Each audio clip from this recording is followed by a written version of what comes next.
Jom kita start.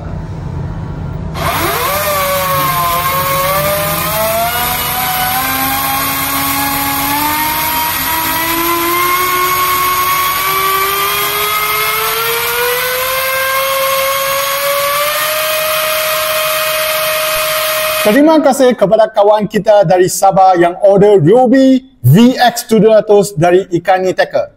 Tapi, apa sebenarnya yang buat mesin ni lain dari yang lain?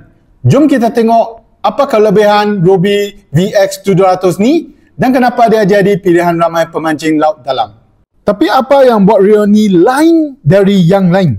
15 kilo max dragnya, berat hanya 765 gram, ringan tapi power betul. 7 ball bearing untuk retrieve super smooth.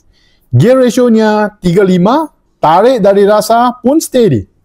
Yang paling best, harga dia jauh lebih murah dari Shimano dan Daiwa, tapi performance dia boleh lawan. Electric drill line mahal, berat, banyak feature digital, susah servis. VX700 ni simple tapi brutal. Senang pakai, senang jaga. Nak tahu satu lagi benda padu?